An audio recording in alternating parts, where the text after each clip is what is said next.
and welcome to the APAP podcast. My name is Corinne Young. I am your host today and the president of the Association of Pulmonary Advanced Practice Providers. And today we have Cori Fratelli. She's a nurse practitioner from National Jewish in Denver, Colorado. We recently brought you episode 1 discussing exercise testing for breathless patients, who is a good candidate and who we should consider for those types of exams. But today we're going to be diving in a little deeper to those patients with unexplained dyspnea. And if you missed episode 1, I just want to reintroduce Cori. She is with National Jewish since 2003. She started in basic science research and is now practicing as a nurse practitioner with the interstitial lung disease team, also with the breathing exercise clinic team. She has a unique background in both basic science and clinical research. She has informed her interest in clinical medicine, and her past basic science research includes asthma, airway hyperresponsiveness, cystic fibrosis, and lung cancer. Her past clinical research includes COPD and interstitial lung disease as well.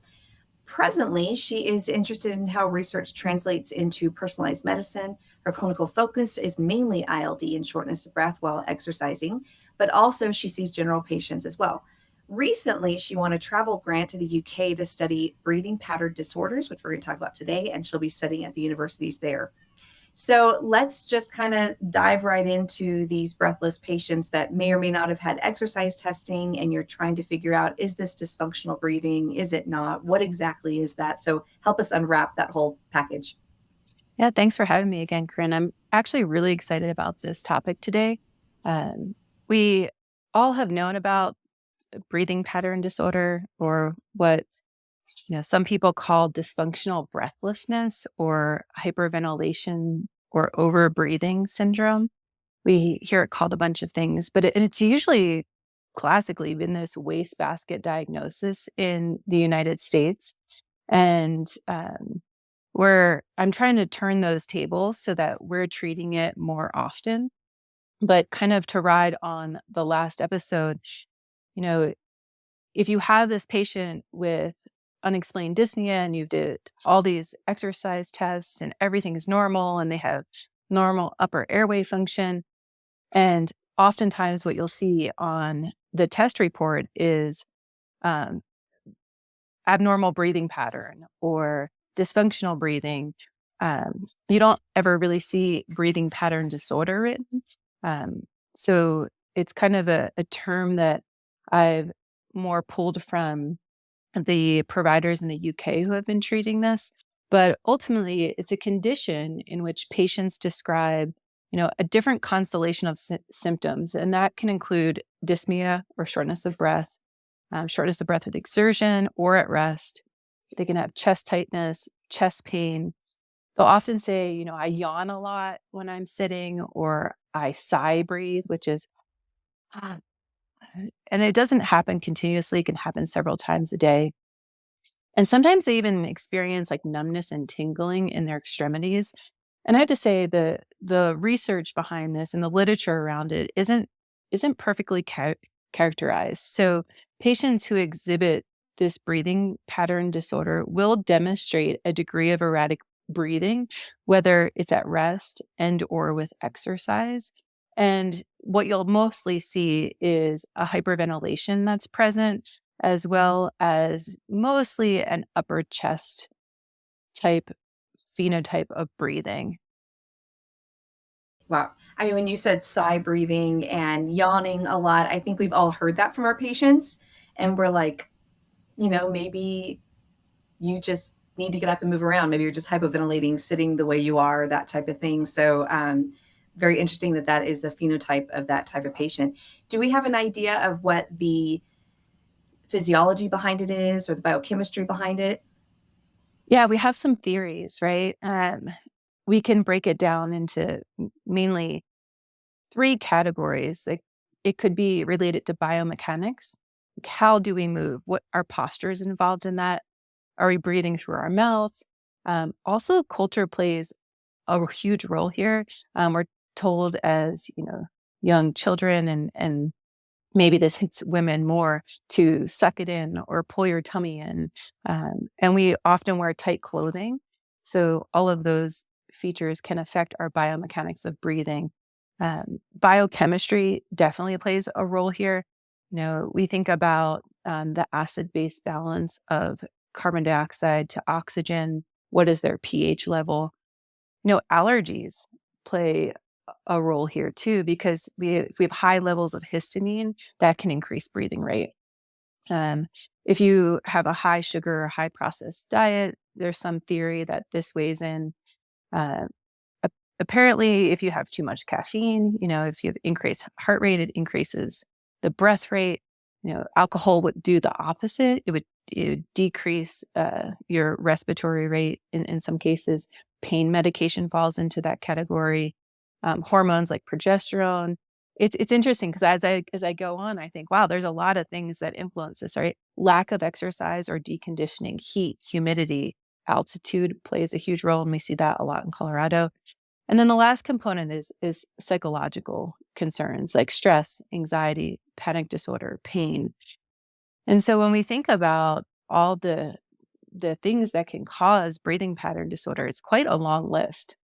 And oftentimes we're confused because the patient comes to us with chest pain. You're like, why are you sitting in a pulmonary clinic? You have chest pain. Maybe you should go to cardiology. But they've already been to cardiology. They've ruled out anything serious, yet they're sitting in your clinic. And I think oftentimes we overlook, the breathing pattern disorder. But to say that it is almost a diagnosis of exclusion, like we've excluded all these other things, which we really need to do. We need to make sure that they have normal caliber of airway function, and that they don't have any sort of mysterious things happening in their larynx, or they don't have tracheal bronchomalacia or asthma, COPD, ILD. The list goes on of like what comorbidities they may have. But these are patients, that they're literally just sitting here with chest pain and everything else is normal. We have to consider, is this a breathing pattern disorder? I think that the psychological bucket is probably where a lot of them get dumped because you've worked them upside down and backwards and everything's coming up normal. They've had a normal cardiology workup and you start thinking, well, maybe you're anxious. And I hate to say, we probably stick a lot of them in there because I don't think a lot of us are familiar with dysfunctional breathing pattern. And you guys have actually a dysfunctional breathing clinic. Is that right? We do. And I run that clinic. I see the patients there. My hope is after I study in the UK, I can start training more of our US providers to start seeing patients with this. I think because we're pulmonary based and we see a patient with only a psychological concern like anxiety, we think, well, you need to go do talk therapy. But we don't think about reprogramming the brain to breathe. And that's sort of the missing piece in all this. And I'm hoping research later down the road kind of helps me move towards the position of saying, well, what marker causes that change? What part of the brain does it exist in? How does it affect the body? And there's nothing out there to classify it. And I think if there was, we would just be able to fix it, right? So I think we all shy away from this, and I'm ready to kind of dive in and see what change can we make, because we've about 9 to 12% of the population that exists in this realm, and they don't have any treatment right now. And so the clinic at National Jewish for dysfunctional breathing, or breathing pattern disorders, as I like to call it, can really help these patients.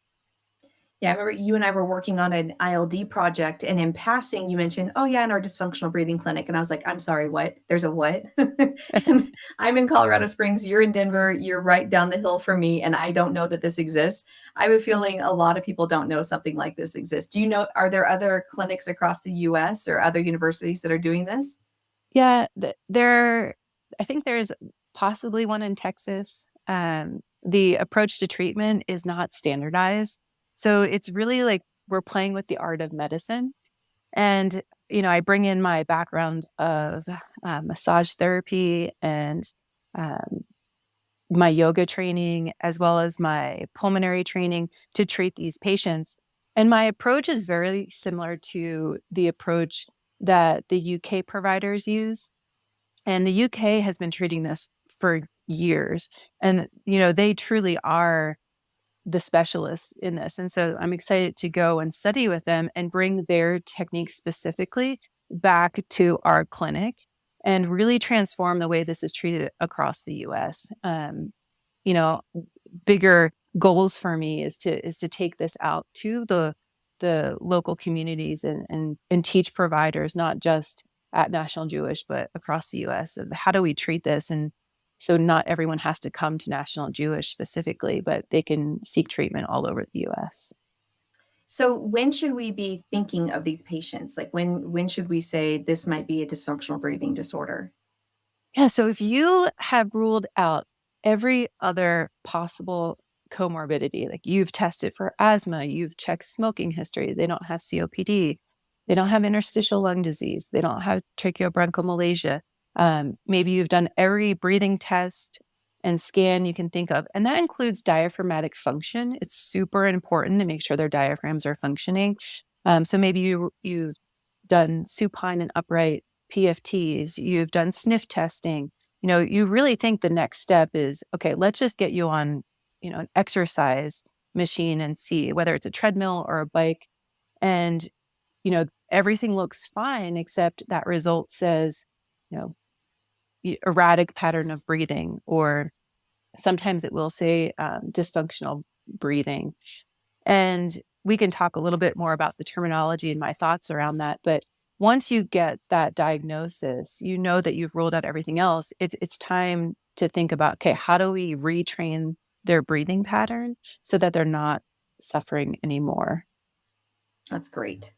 Can you share a little bit about how, when you approach those patients, I'm sure by the time they see you, they're pretty exhausted and in testing and seeing healthcare providers and thinking that no one can help them.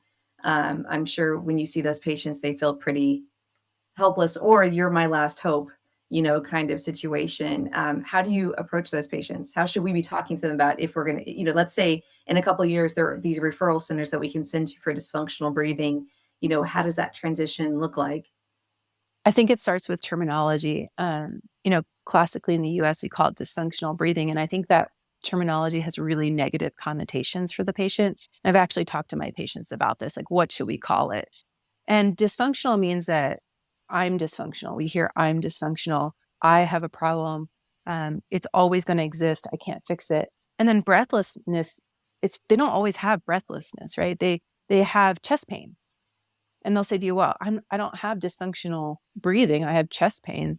And that chest pain leads to shortness of breath. So when I think about the connotations of dysfunctional breathing, and I thought about, what do they call it in the UK? And it's breathing pattern disorder. It has a positive spin, right? I have a breathing pattern that's abnormal, and it's a disorder, like just like any other disorder.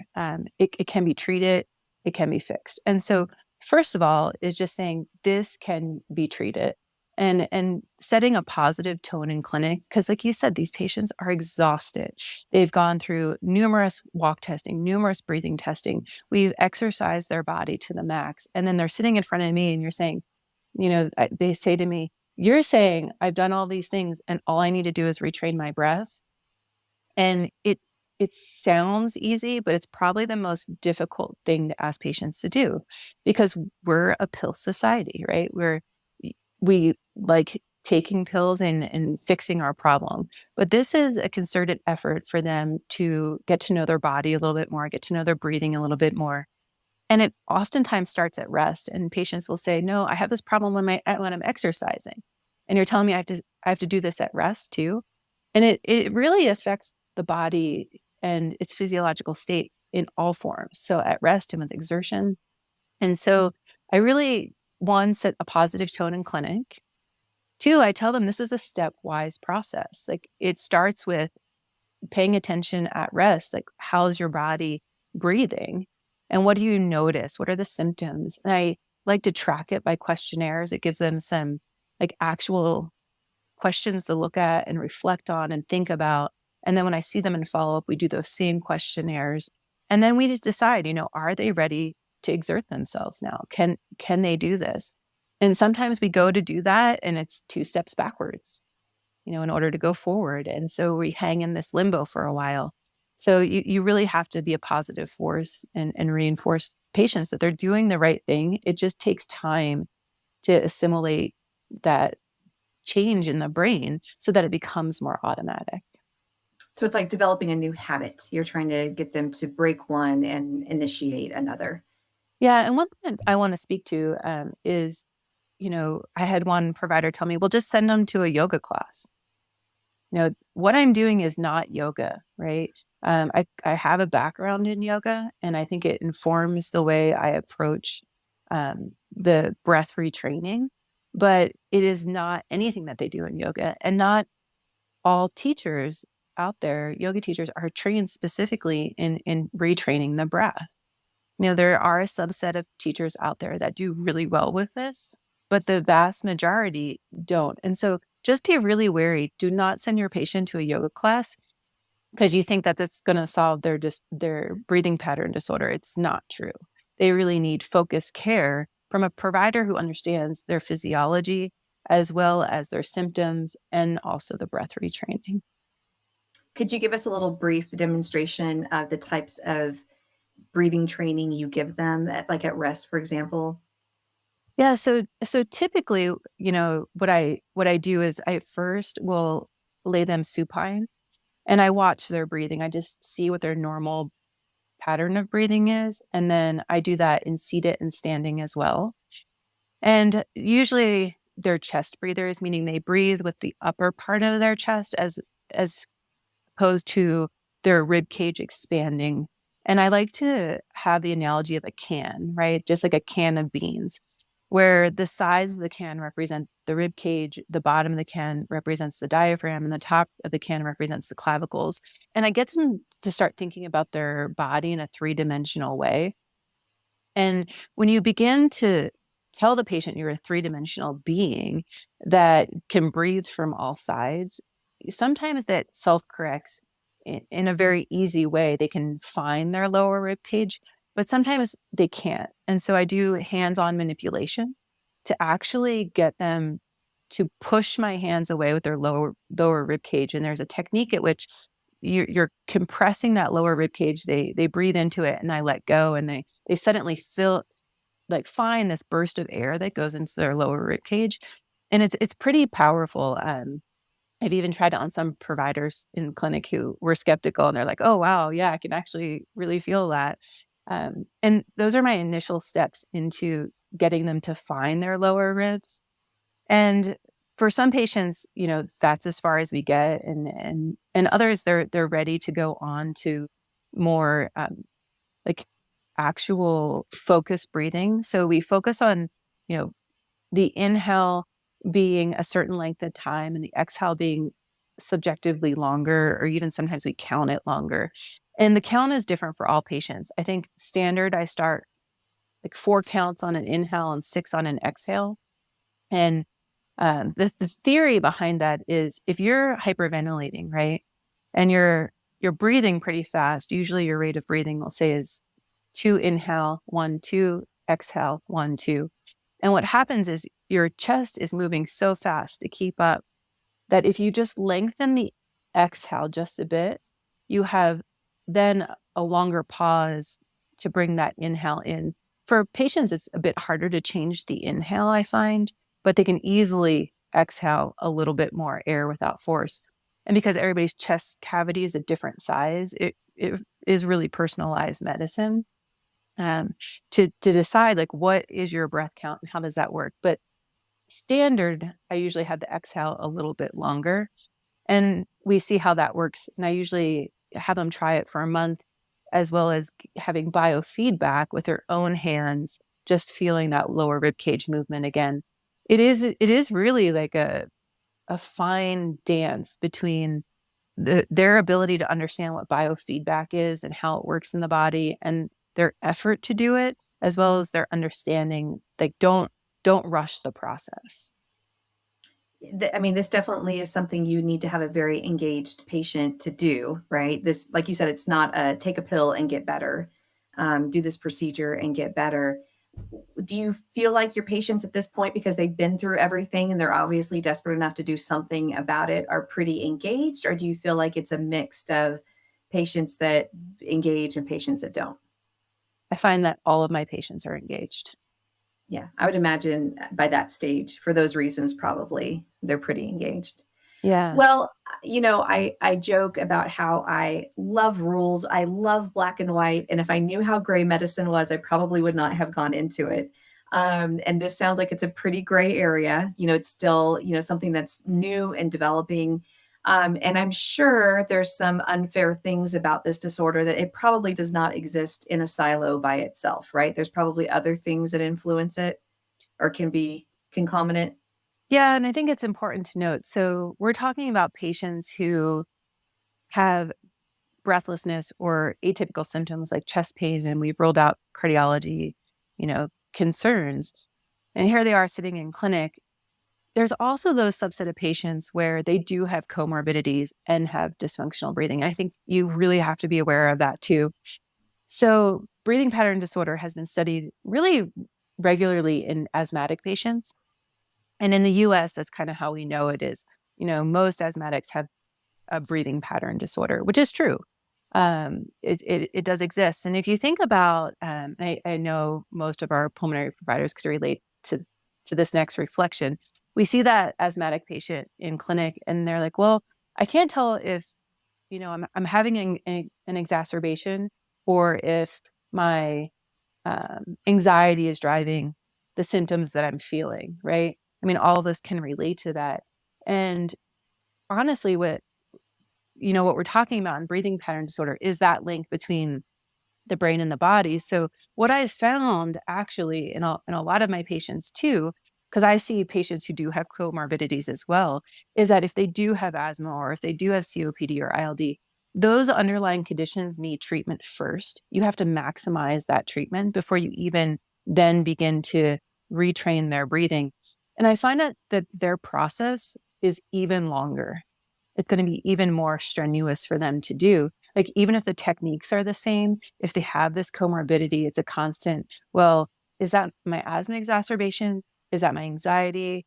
Or is that my breathing pattern disorder? And so the exciting thing about that is what I'm also trying to develop in clinic is a real-time biofeedback mechanism for these patients. In the UK, they've been wearing these vests, and they can actually see in real time how their rib cage moves with their breathing. And I want to bring that here because when you have comorbidities, I think it does take a lot more concerted effort to teach these patients how to retrain their breath. Yeah, like asthma patients and vocal cord dysfunction, right? A lot of times those overlap. And so I know I'll tell my patients, if you use your albuterol, you're not feeling better, and if your peak flows are within normal range for you, likely it's then your vocal cord dysfunction, and focus on that breathing, exercises that speech therapy does and that kind of thing. So this will be an add-on. If Yeah. that doesn't work, then maybe we do this biofeedback. That's kind of a great extra tool that I don't think any of us have really considered out in the non-academic world, for these patients. I think a lot of times we want to push them towards exercise because we assume some deconditioning is there. But again, if you send them for exercise testing, we should see that. And if it's not there, then this is definitely something to consider, is what it sounds like. Yeah, I think what I love about disorder is it's really multi-layered and multifaceted, right? We start with the patients who have no comorbidities, right? Nothing is wrong with their airways, nothing is wrong with their tissues in their lungs, yet they have this constellation of symptoms. So we begin to treat breathing pattern disorder. That's one patient population. The next is those with comorbidities. They also have this breathing pattern disorder on top of that. And so we treat the comorbidities, we begin to treat the breathing pattern disorder. But then I have to say, there is a subset of both populations that need also inspiratory muscle training. And now we're opening a whole other can of worms, right? Because what is inspiratory muscle training?